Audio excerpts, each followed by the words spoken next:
Hi there, I'm nicodehaan, and welcome to Living a Primal Lifestyle, where we explore a return to a more balanced and natural wild world. To recover our natural health and regain our rights and freedoms, and I'm Ellen DeHaan. It's a beautiful day in Durango, Colorado, 65 degrees with a high of about 71 and low in the 40s tonight. So it's beautiful weather. Good and sleeping.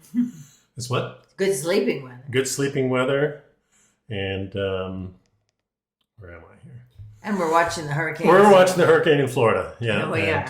And the funny thing is, too, is this, there's always a track that goes right up Tampa Bay, and it always kind of shifts. And there's this old Indian mound that we live near. Mm-hmm. Remember the old bluffs? Right. And the old story The story goes that the Indians had some special spirit there that was guarding the land. It kept the hurricanes from coming away. in. And it looks like it did it again. So that's cool. And all our friends in Tampa Bay area, good luck. In the whole of Florida. Yeah, really. Good luck. And stay safe. No fear, for sure. Please subscribe to our YouTube channel, Living a Primal Lifestyle. Hit the notification bell, the like button to help our channel grow. And we post a show on Facebook and LinkedIn also. We can deconstruct mainstream news stories about anti-aging, natural health, climate, and our freedom. And we also do our own analysis on that. All the topics for today's show are in the show notes listed below. In the description, you can follow along, do your own research, which we highly recommend.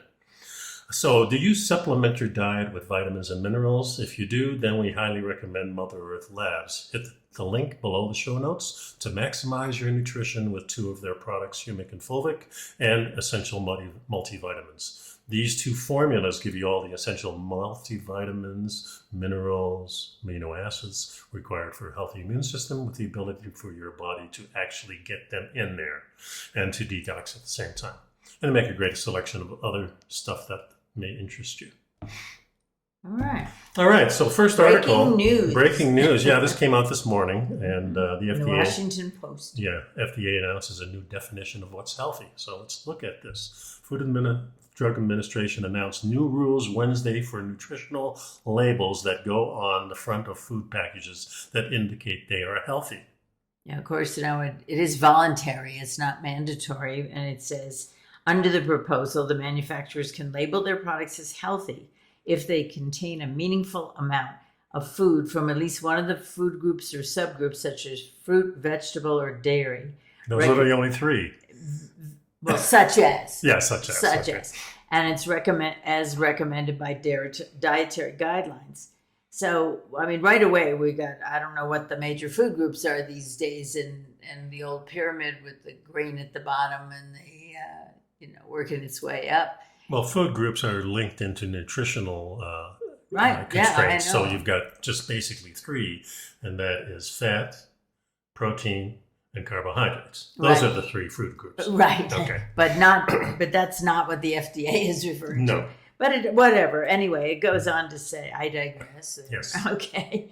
They must also adhere to specific limits for certain nutrients, such as saturated fats, sodium, and added sugars. For example, a cereal would need to contain 3/4 of an ounce of whole grains and no more than 1 gram of saturated fat, 230 milligrams of sodium, and 2 grams of added sugars per serving for a food manufacturer to use the word healthy on a label.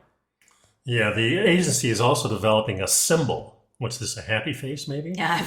That companies can voluntarily use something to like label this, foods products. Yeah, I'm healthy.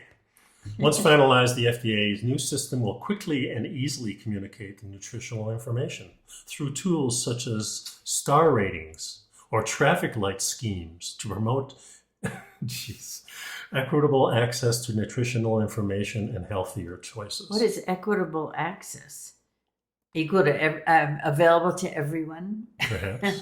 That's a strange Very strange statement. Okay, that came from the White House statement this week. And the system can also prompt industry to reformulate their products to be healthier, it said. So the idea is, in order to be able to put this label on this symbol, or to use the word healthy on your product, it has to meet these guidelines.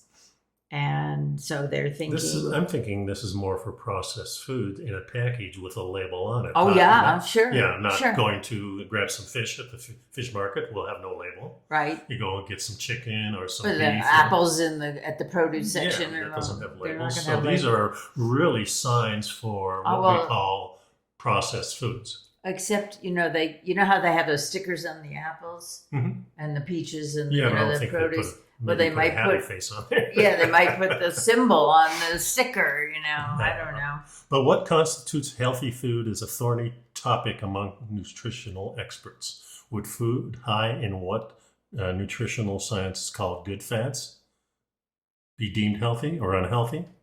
I mean, if they have, a piece of fat, is that healthy? Like a piece of butter. Is there going to be a label on butter saying there's too much fat in here? Because it's mostly fat, right? Yeah, except there's an article that we're going to talk about in a few there minutes, so we'll get to that. So newer guidelines put the emphasis on eating a plant-based diet, including vegetables, fruits, whole grains, legumes, nuts, and seeds. So again, they don't mention fish or meat. They maintain a hard line about limiting your intake of salt and saturated fat, but they state simply that cholesterol is not a nutrient of concern, doing away with the long-standing 300 milligrams per day limit. Yeah, the cholesterol stuff has been debunked for 30 or 40 years now. Well, and there's another article we're going to talk about with some other things that have been debunked. Interesting. It remains to be seen what happens with this.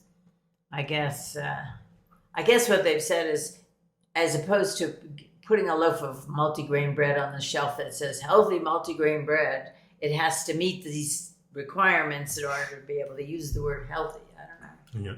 So the next one is a new study puts refined grains and health heart belief into question. Oh, okay. Is that the one you have? Nope. Which one do you have? Ultra processed. We can go to that if you want. No, let's go to this one first. Okay. Because this kind of leads to the next one too. We're talking about a few different things related to food and labeling and so on. As we always do. Yeah. When you think of incorporating a healthy diet like the other 30% foods, you think of foods like almonds and avocado. I don't think of that.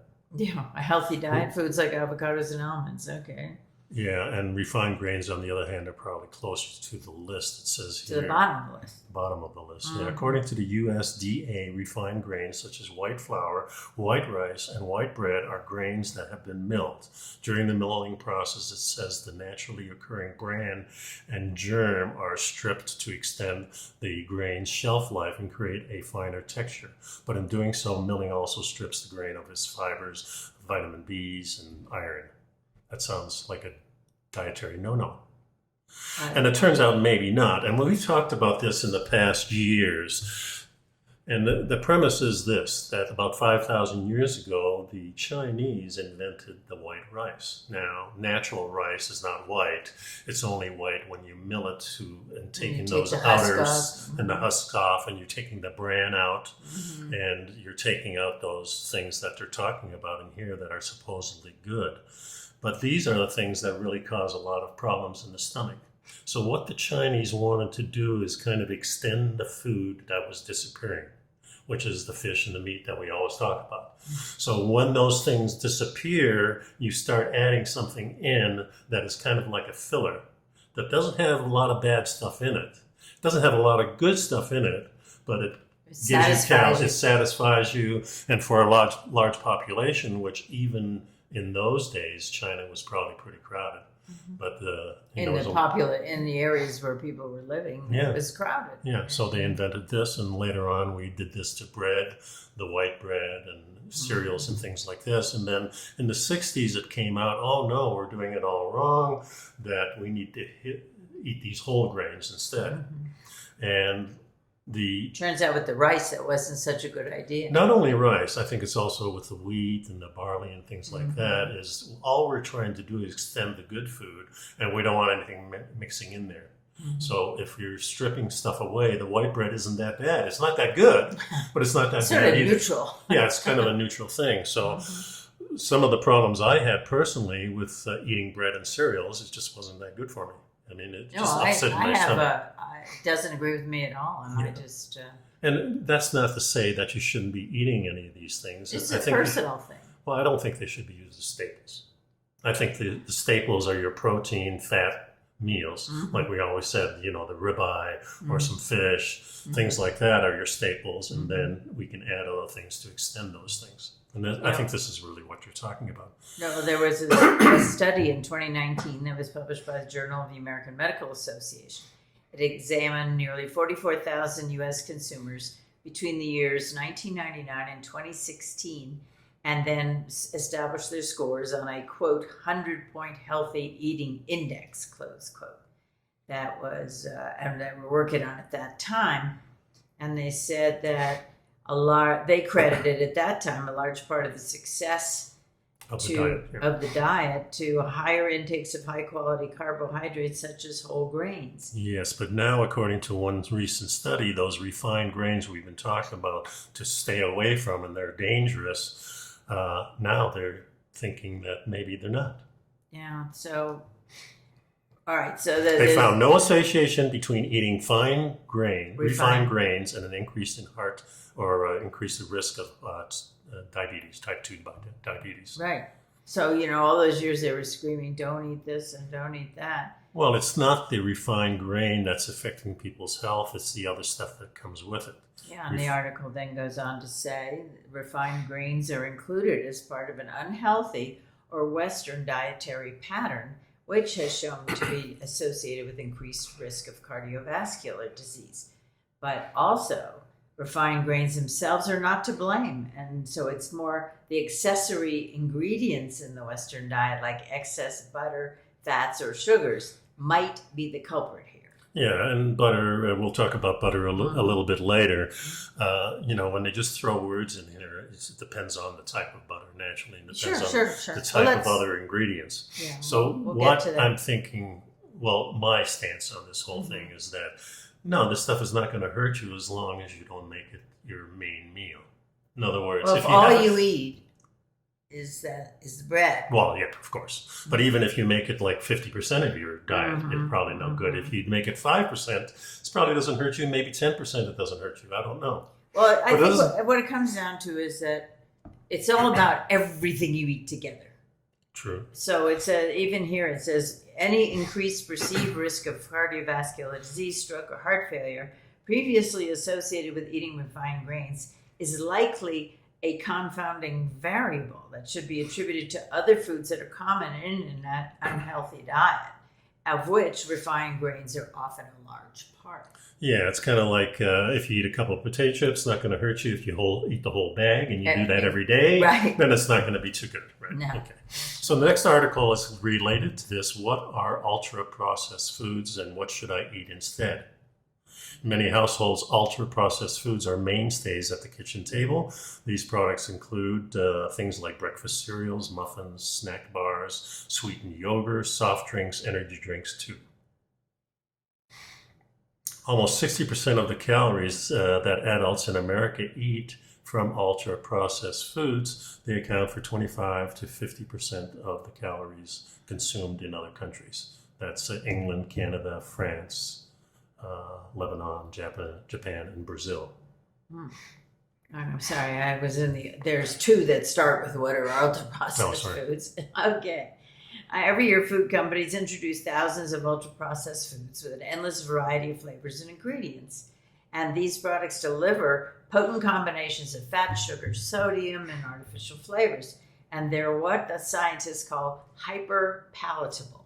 Easy to overeat, capable of hijacking the brain's reward system and provoking powerful cravings. They also call them irresistible. Eat one, right? We advertised that for years. Yeah, didn't we? We're proud of this. Yeah, well, okay. So in dozens of large studies, scientists have found that ultra-processed foods are linked to the higher rates of obesity, heart disease, hypertension, type 2 diabetes, and colon cancer.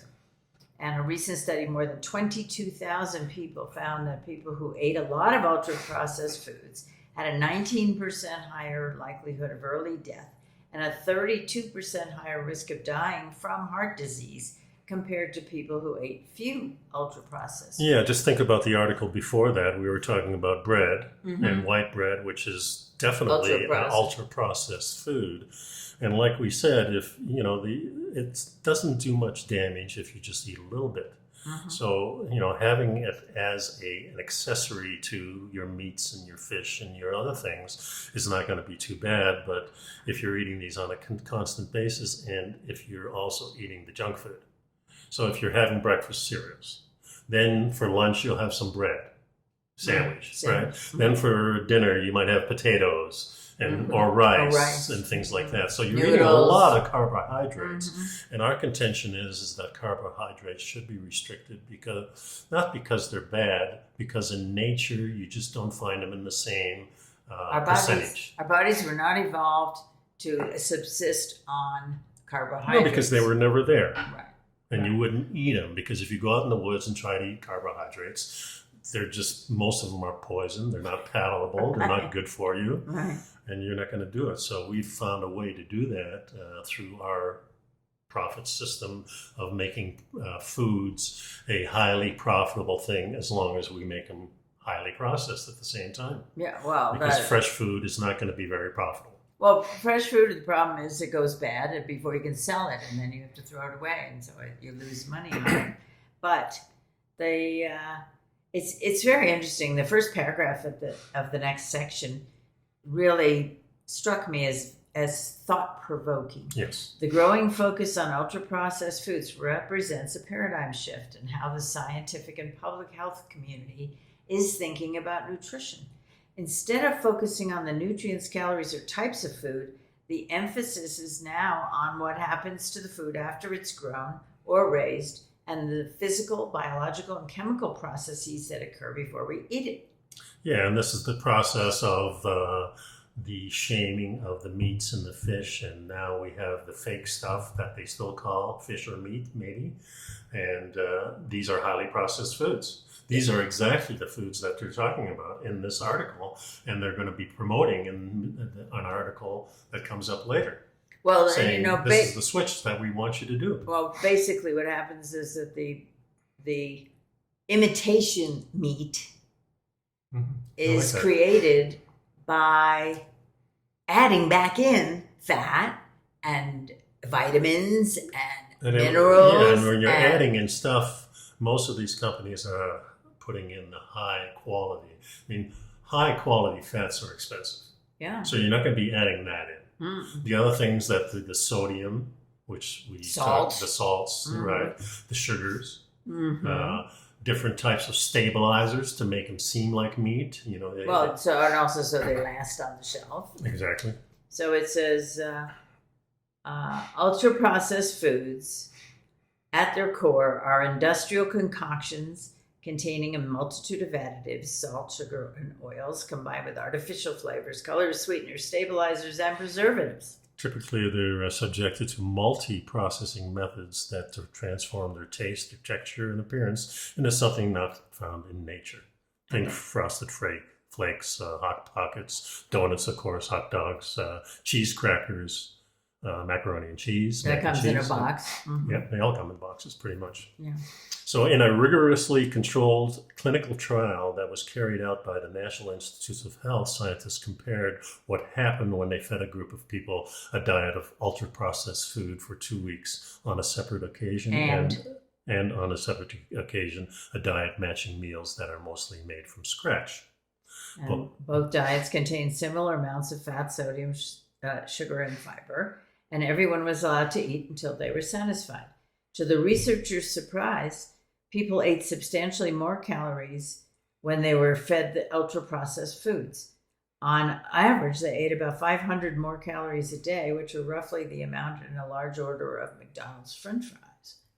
Yeah, one of the diet of ultra-processed foods, the participants quickly gained weight and body fat.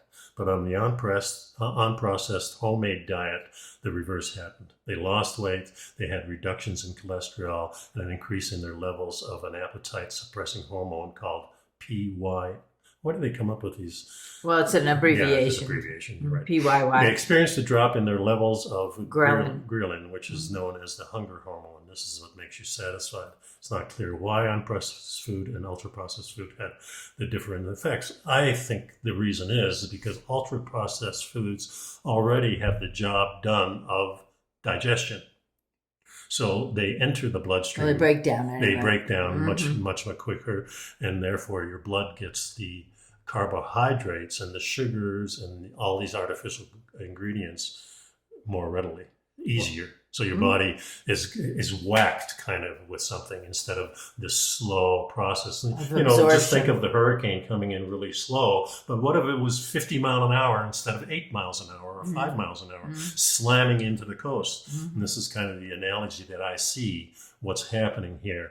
Ultra-processed foods don't do the digestion. It's already done for you. Well, it's broken down in a way that the body absorbs it faster, but not necessarily better. Right? So it says many ultra-processed foods are made in industrial machines that subject the grains, corn, and other raw ingredients to extremely high pressures and temperatures. And this can destroy the micronutrients and create new compounds, which can be harmful, including carcinogens. And this was a statement made by Carlos Montero, an expert on ultra-processed foods, a professor of nutrition and public health at the School of Public Health, University of Sao Paulo in Brazil. Yeah, and I think science is getting a rap on this, that, they're starting to really find out that the ultra-processed foods are really damaging to the population.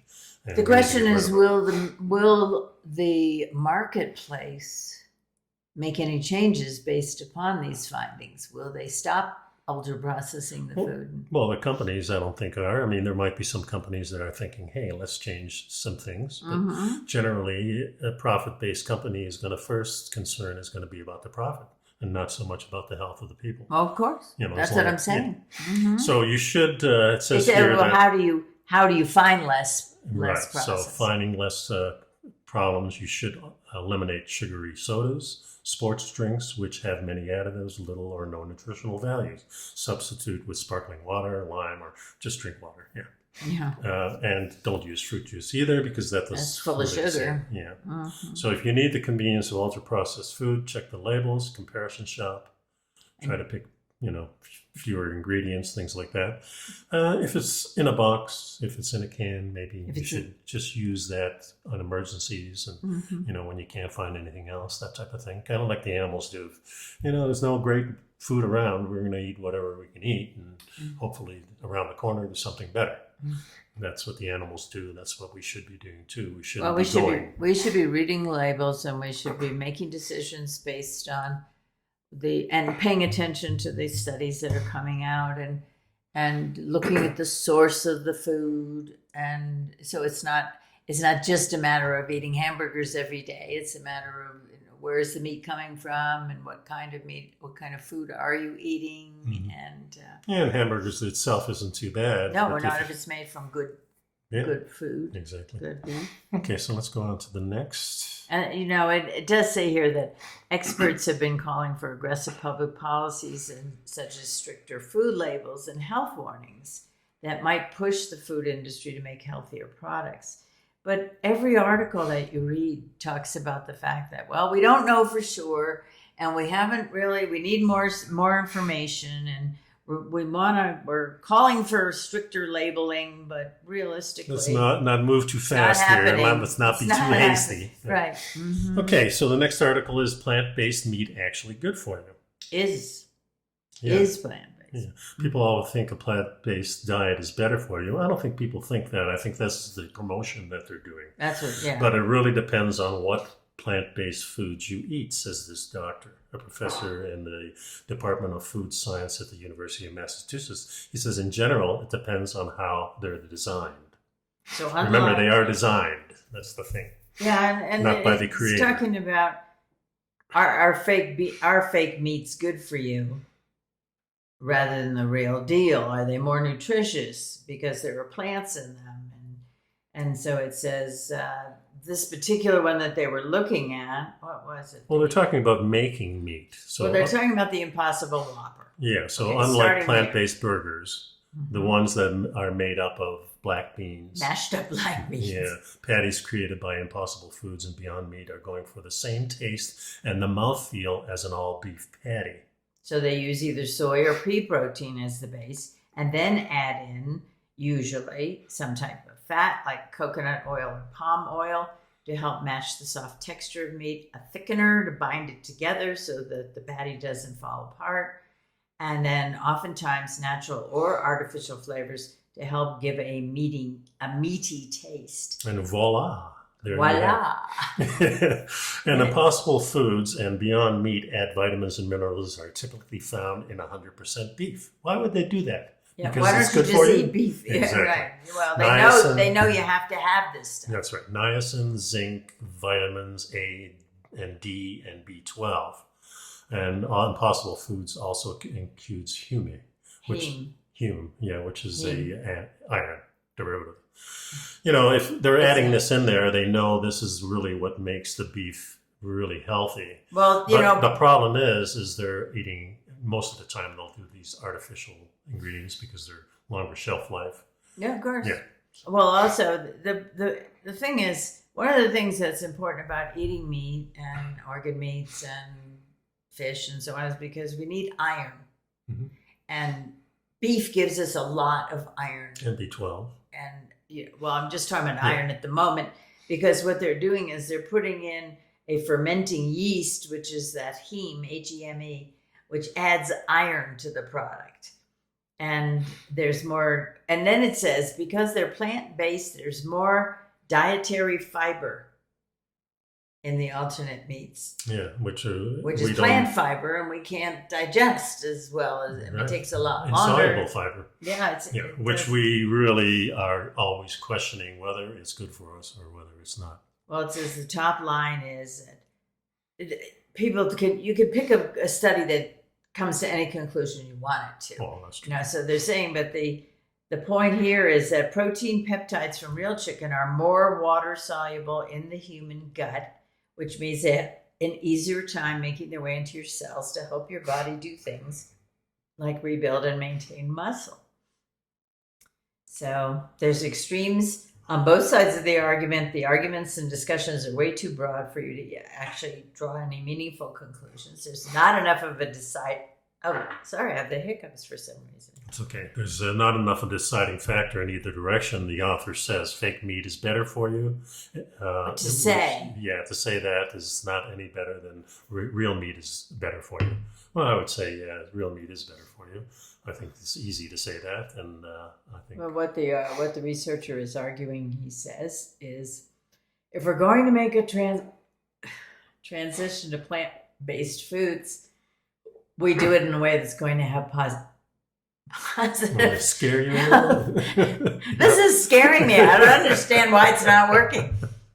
So you start from scratch and you can make anything you want. What I'm arguing the author says is that if we're going to make the transition to plant-based foods, that it's got to be done in a way that you're going to have positive health benefits. And so far, I don't see that at all. No, a burger is a burger. It says over time, it may be that an alternative meat is objectively healthier, but for now, a burger is a burger, and we should all be eating more whole foods and fiber anyways. Yeah, that's for sure.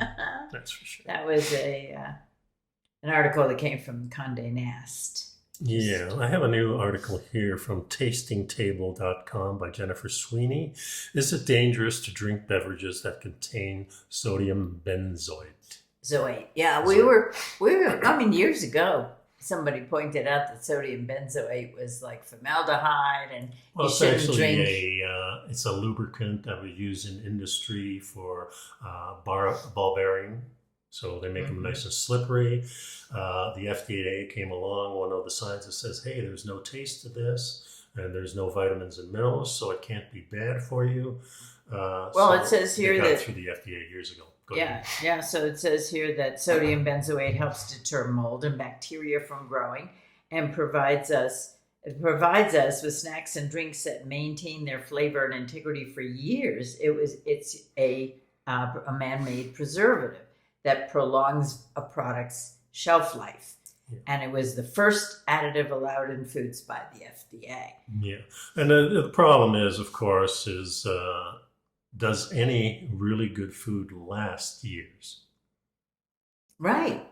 I mean, do you want to eat something that will sit on the shelf for 12 years and be perfectly edible at the other end? I mean, edible is a different word from nutritious. It's a different word from necessary for body health. Under certain conditions, of course we would. Well, right. Right. But so it says here, how safe is it? We've talked about generally recognized as safe classification that the FDA uses. I'm just not sure that I want to eat or drink anything that is generally recognized as safe. Well, they also use percentages as safe. Right. We know that a certain product at a very, very low percentage probably is not bad for you. It may be good for you, but at a higher percentage is probably poison to you. Well, just let me finish this thought. If you're eating these products on a continuous basis, does the percentage really matter? Is there a cumulative effect? Exactly. Mm-hmm. Yeah. Well, the next couple of paragraphs I think are quite important. Yes. It says, sodium benzoate is a powder that's made by combining benzoic acid with lye. Yeah. It's also called lye is also called sodium hydroxide. So this combination does not occur in nature. But on its own, sodium benzoate is harmless. But when it's added to products that contain vitamin C or ascorbic acid, then the two substances meet and they can turn into benzene, which is a known carcinogen. And the combination is commonly found in soft drinks. If you get a lemon or lime or an orange soft drink, there you go. But the interesting part is, we discussed this the other day when we talked about this article, is that the sugar actually is a benefit to neutralize the benzene in a small amount.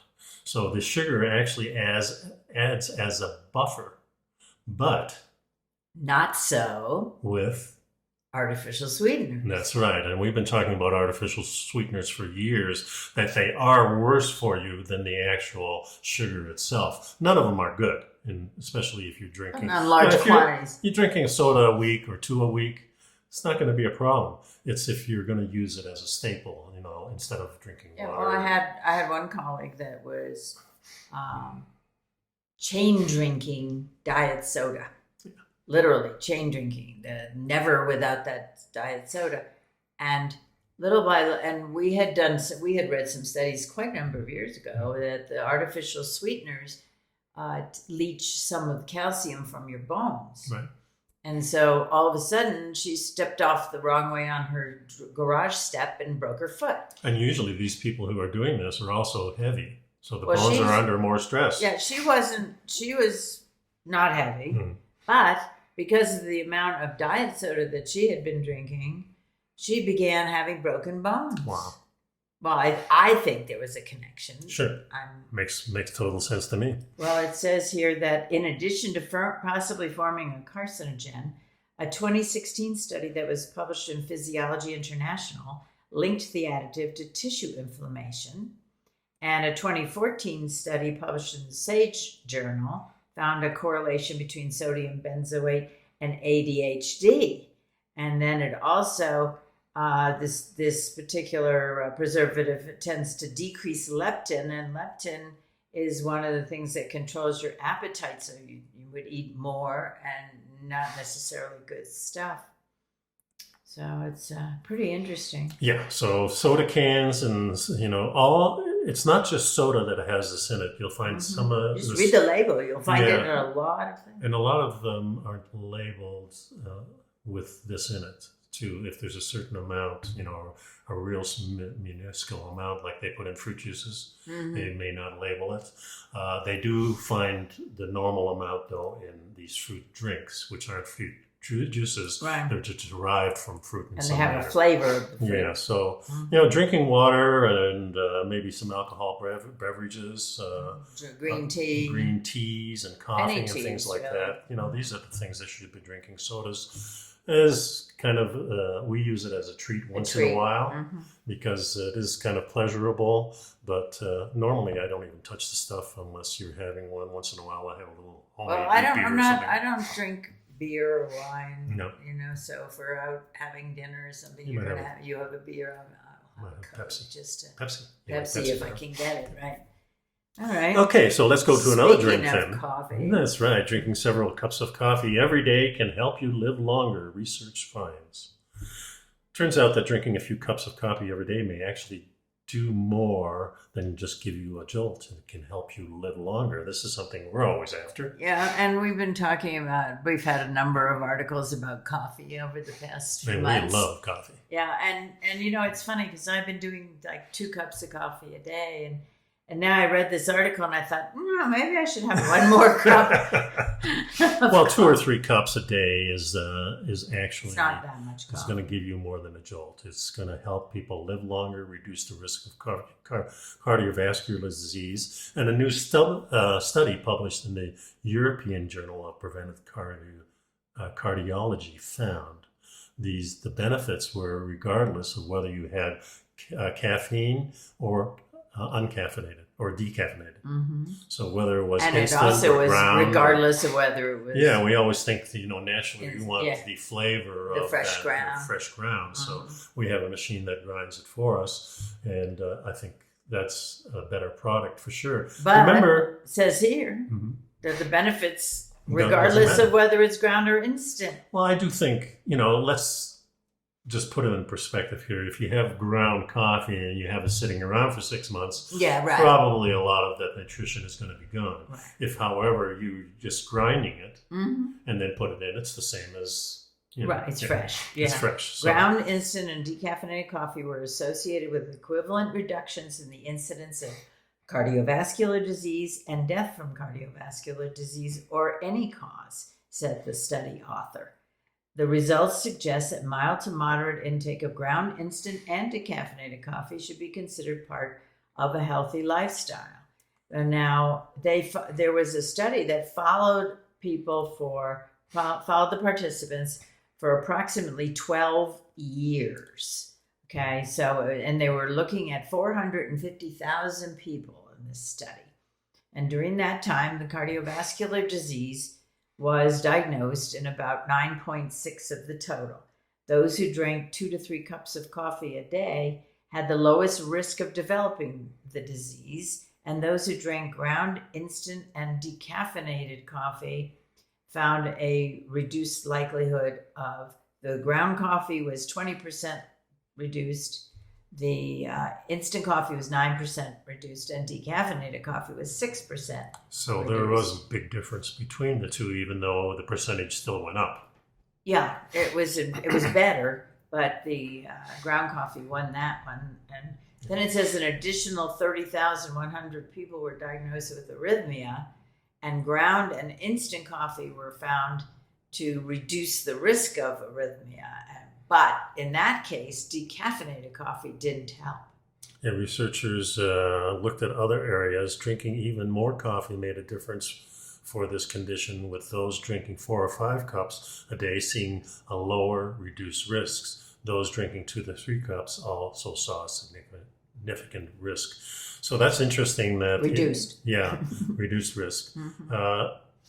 So big consumption of 4 or 5 cups, which I consider a lot, still was the lowest risks for the arrhythmia, for the cardio. So this is heart health.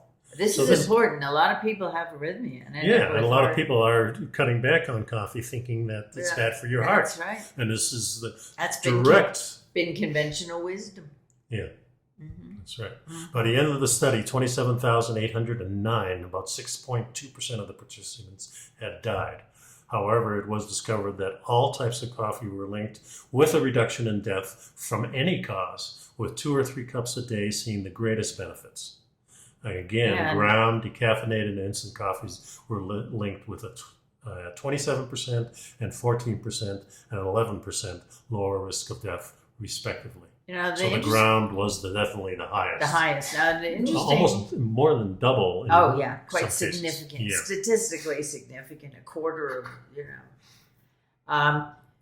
The researchers said, while caffeine is the most well-known aspect of coffee, it's probably not the reason for the beverage's life-saving abilities. No.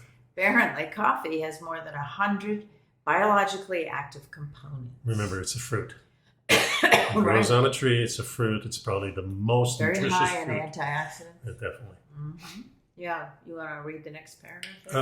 It is likely. Oh, it is likely that the non-caffeinated compounds were responsible for positive relationships observed between coffee drinking, cardiovascular disease, and survival. Our findings indicate that drinking modest amounts of coffee of all types should not be discouraged and can be enjoyed as a healthy heart behavior. Right. Heart healthy behavior. Yeah, one 2018 study found over a 10-year period, coffee drinkers were roughly 10 to 15% less likely to die than those who didn't drink coffee. And another study was published in 2021, finding that drinking 3 to 4 cups of coffee, regardless of whether it's caffeinated, reduced the risk of developing and dying from chronic liver disease. This is just interesting stuff. Yeah, there's a lot of things that are vilified, and we're discovering now that they're not that bad for you. Another article here is butter bad for you? Yeah, boy, butter has been vilified since the early 70s. Because of the manufacture of margarine by itself. That was, let's put down butter because we've got to sell this margarine. And remember, margarine, when, in the 50s, margarine came gray with a little dye. A little yellow. Yellow dye. It was my job as being 8 or 10 years old to knead this and thing stir to make it it look. So the margarine, so it would look like the butter. It was just a gray mass, something you never want to eat. Right. And, of course, in the beginning, the margarines were made from cottonseed oil. That has since changed. But who eats cotton seeds? Corn oil is the best margarine. They advertise it made with real corn oil, and again using up the corn. Yeah, but let's just read this. It says, is butter good or bad fat? And it says much of the recent conversation about healthy fats has centered around plant-based fats. There's a lot of emphasis on olive oil and avocado. Experts still tend to recommend polyunsaturated fats and monounsaturated fats from plants over animal fats. So they tout soy, canola oil, and corn oil as healthy. And coconut oil has recently gained in popularity, but mainstream experts don't recommend it. This is high in saturated fat. And that's what the American Heart Association say. Yeah, however, very recently there's been a gradual return to natural animal fats like butter, ghee, tallow, and lard. We use them. Yeah, thanks goodness. These types of fats aren't dangerous, as dietitians and experts have told us in the past. It depends where the product comes from, just like the meat and just like the vegetables and the fruit. Yeah. So the first thing is you want butter from grass-fed cows, and you want...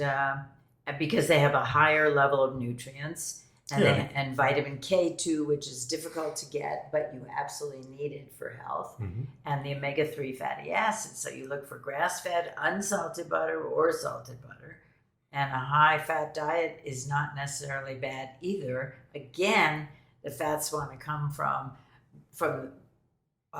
naturally raised, grass-fed, free pastures, and grass-finished, not grain-finished. Yeah, and this was the important part of the whole thing. And this is really what we're talking about, the American diet. This, I think, is the most significant statement. It's only when a higher fat diet is combined with processed foods and lots of carbohydrates that you have problems. Yeah, there you go. That's what you were saying. That's the whole problem with the American diet, maybe the Western diet now in Europe too. These manufacturing companies are using good quality fats in many ways. But if you're using the bad fats and then adding the lots of carbohydrates and processed food, then you're really going to have a problem. So even if it's healthy fat and you put it in processed food and there's a lot of carbohydrates, it's still no good. Well, because it interacts with all the things that aren't good. Yeah, so what should you be eating fat with then? Well, meat. Yeah, exactly. Protein. Exactly. Protein.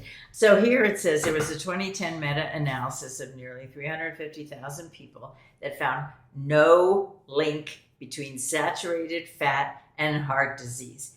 The industries have been talking about heart disease and fat linked together since the early 1970s. Yeah, but if you put the meal together with the processed food and the carbohydrates and the healthy fat, that's where the problems come in. And these are the kind of studies that they do because this is what the manufacturer is putting out, right? Yeah. So they're putting out this food and now they're saying it's bad for you. But the real killer to this is that when you combine it with something really good, they're still calling it bad because of these studies.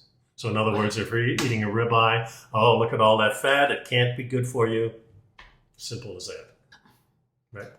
The more in the 2010 meta-analysis, they followed 58,000 men for an average of 14 years, and they found no link between the saturated fat and heart disease. In fact, they found the opposite. Opposite, of course. The more saturated fat the men ate, the less likely they were to have a stroke. Yeah. And in 2016, there was an analysis done in PLOS1, and they looked at butter and the risk of heart disease, diabetes, and overall death, and found that butter did not cause heart disease. And those who ate butter were less likely to have diabetes. And here's something really that a lot of people don't know, that you're talking about cholesterol, and cholesterol has been vilified. And they make it into two different groups, good and bad. Our bodies use cholesterol to repair damage to the body, and we'll make it if we don't eat enough. Oh, you have talked about this a lot in the past. Yeah. You talked about that. Cholesterol's purpose is to repair small tears and wear in the arteries. In the it's kind of like spackling. And then the older you get, the more cholesterol your body naturally produces. Because you got more scarring and more stuff is happening to you. So this is your body's way of protecting you. And now we have these drugs that are taking this away that people have been on for 20 or 30 years. It's disgusting. Well, all right, calm down. It says, let's see. Cholesterol is a necessary antioxidant. Our body makes cholesterol if it has too many free radicals. The free radicals tend to come from damaged or rancid fats in deep-fried and processed foods. Butter is not what increases the risk of atherosclerosis or cardiovascular disease. It's the damaged fats and the processed foods. So our bodies use cholesterol to repair damage in the body and will make it if you don't eat enough of it. It's also vital for healthy brain function. Yeah, the brain uses 20% of the body's cholesterol. Without it, we're more likely to have Alzheimer's. Neurodegenerative diseases. Yeah, Parkinson's and Alzheimer's and things like that. And if you go down the list here in this thing, they talk about there are health benefits. Yeah, health benefits are like fighting cancer, reducing inflammation, soothing asthma, boosting the immune system, promoting weight loss, strengthening your bones. So because it supplies conjugated linoleic acid, it may promote cardiovascular health, as we've talked about just in the last few articles. Yeah, it's good for your joints. Yeah, good for your joints. And that's something important because so many people have arthritis today. And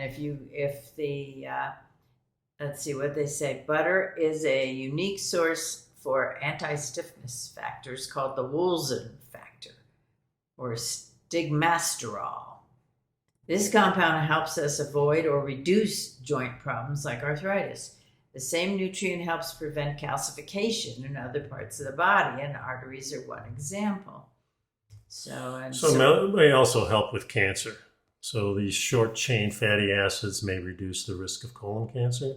Vitamin K2, which may help reduce the risk of liver cancer, increase cancer survival rates. CLA, which is the fat that's in there, may help prevent certain cancers, including breast, colon, colorectal, gastric, prostate, liver, according to the studies. And low cholesterol actually increases the risks of some cancers. So your low cholesterol isn't that great. Well, butter also has a short-chain fatty acid that's called butyrate, and that helps your gut bacteria.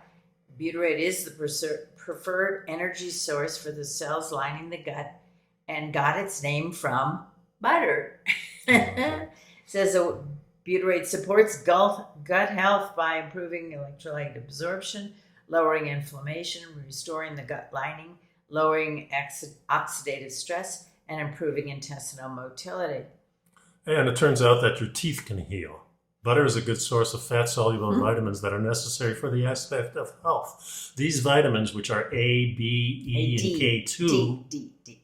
Not A, B. D, yeah, are especially important to oral health. They help teeth remineralize by adding the absorption of these minerals. Yeah, Weston A. Price, which is a famous dentist, talked about this around the turn of the century, the 1900s. Yeah, that discovered that vitamin K2 is crucial for oral health. And of course, thyroid health. If a lot of people have thyroid problems these days, and butter has vitamin A, which is a highly absorbable form of iodine. Okay, and butter is great for children. Most kids love butter. I always loved toast with a big slab of butter on it, and then maybe a little Gouda cheese on top of it. Oh, I was in heaven. Well, I really liked what they call sweet butter. Now they call it unsalted butter. Right. That which we use in our coffee. Oh, now we use it, and we have it in the house, and we use it on toast, or whatever. It's very healthy. So the source matters, of course. Pasteurized butter is a step up from any vegetable oil product, but grass-fed butter, raw butter, is the best choice, and that's what we use. Yeah. It's cool. Interesting stuff, for sure. So the next one is really an interesting thing because the flow velocity in your gut regulates the nutrition absorption and bacterial growth. So we have two things going on in our gut, and these are the small intestines, the large intestines. So we have nutrition going in and the ability to be able to absorb those things. But we also have a whole growth of bacteria that's waiting down there. And it breaks down everything. This breaks down everything. So it turns out that the natural flow of these muscles, and you can think of your intestines as being some of the strongest muscles, fibers that are moving really things dense, through the system. moving everything through the system is really important. And how fast and how slow it goes depends on how much nutrition and how much bacteria is healthy in there. So the slower, in other words, when you're really constipated, the bad bacteria is growing and slowing down the whole system, kind of. So let's go through this. Yeah, The flow for I'm going to the next paragraph just because it has some. It says that the human intestine is around 7 meters long. 7 meters is about 23 feet roughly. And it takes around 8 hours for food to pass through the small intestine during the digestion process. And during that time, nutrients from the food are absorbed by the enhanced surface of the gut. At the same time, the beneficial bacteria that's located in the intestine contributing to digestion are also absorbing nutrients from the passing food. And then going back to the first paragraph again. The flow velocity in our digestive system directly determines how well nutrients are absorbed by the intestines and how many bacteria live inside it. This is the result of a new study from the Technical University in Munich and the Max Planck Institute for Dynamics and Self-Organization. Researchers revealed that the physics mechanism of how the intestines can regulate itself to optimize nutrition absorption while limiting unwanted bacteria at the same time. It's interesting that how the speed of how this thing works is what determines your health, in a sense. Doesn't it? And gut health affects your whole entire body, and they said, so the researchers showed that the nutrient absorption and bacterial levels are directly coupled to the flow velocity in the gut. High flow rates, bacterial growth is contained, but at the same time, nutrient absorption is worsened.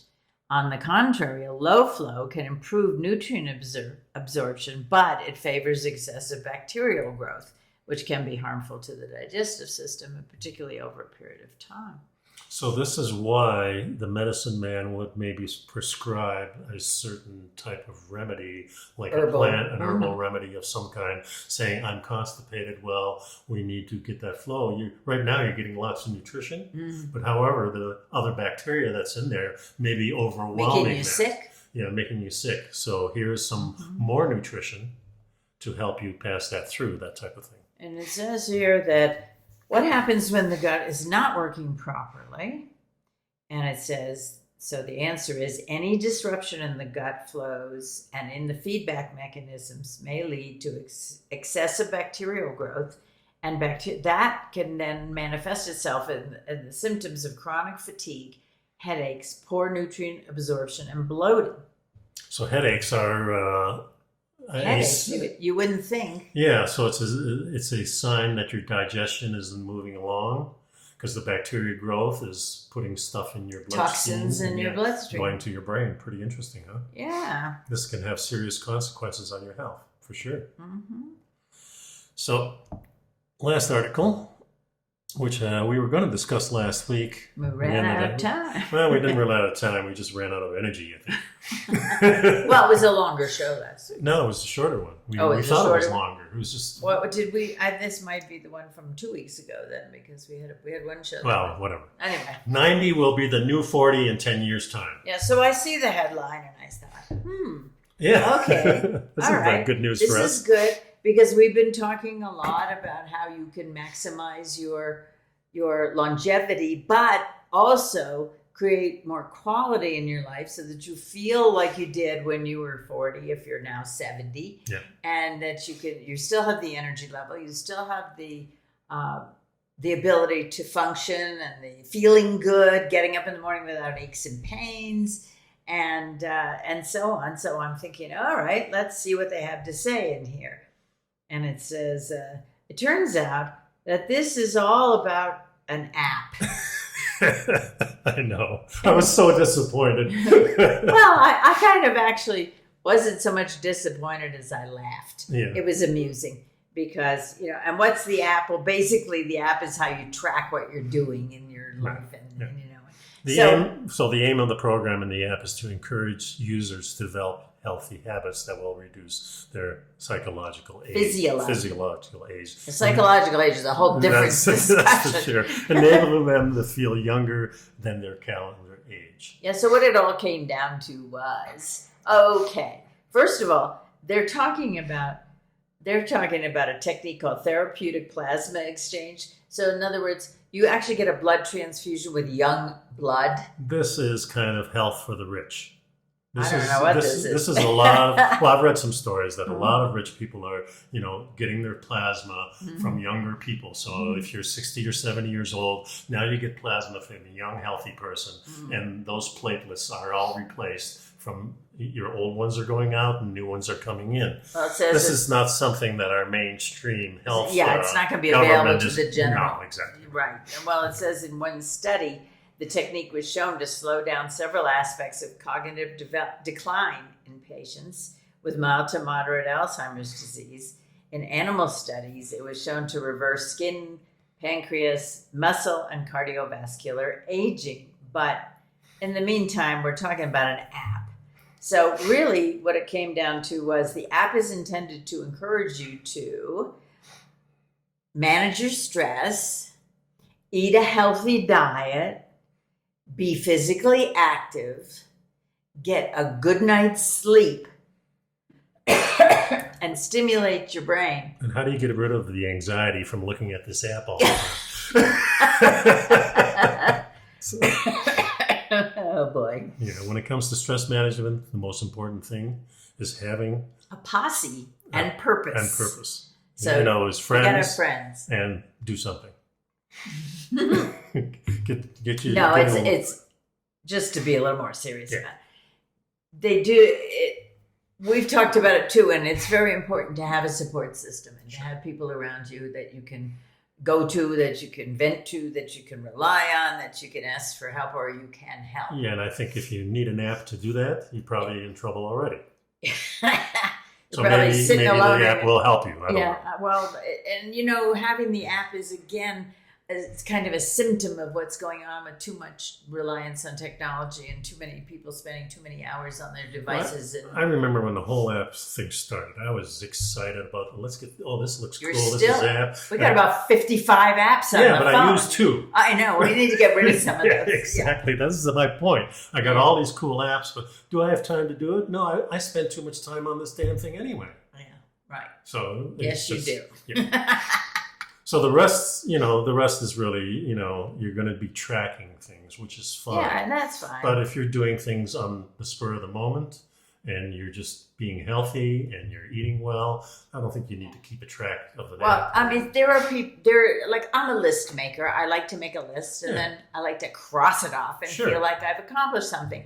So there are people that would be very happy to have an app and keep track of this stuff. It would we need to keep track of things. Look at jiu-jitsu. We keep track of what the people are doing, how often they're coming in, how long they're staying, how they're progressing. Yeah. It's important to track things. Well, and plus I don't think it this also is a bad thing. No, it's not a bad thing.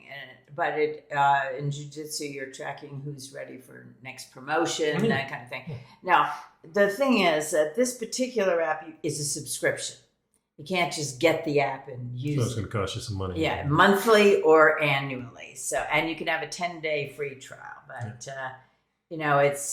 and lots of people are very happy there are a lot of people in our society who would be very happy to have an app and to play with it and to use it. And maybe it would motivate somebody. I mean, it's like going to the gym motivates you to do your exercises and so on. So nothing. But the point of this is get a good night's sleep, eat, watch what you're eating, pay attention to labels, look at the source of your food. Listen to our show. Yeah, listen to our show, educate yourself at the same time, focus on physical activity, get out and take a little walk. The thing about our show is, do your own research.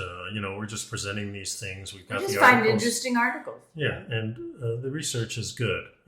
And we want you to be healthy. We want you to enjoy life just like we're enjoying life. Mm-hmm. We think we're having a great time here in Durango. We have more time to travel. We're going to be traveling over the next couple of weeks. Well, depending on what that hurricane decides to do and what the aftermath is. But it doesn't matter. I mean, we're happy to celebrate and to get out. And we're going to be cruising around the area for a while. So anyway, that's our show this week, and we'll see you in 3 weeks now. So the next 2 weeks, take a look at some of our other shows. We've got a lot of other shows back there that have some interesting topics. On YouTube. I'm Living a Primal Lifestyle channel. Yeah. Subscribe, hit the notification bell, tell your friends about it, and give us a like. And we'll see you next time. Be well. Bye-bye.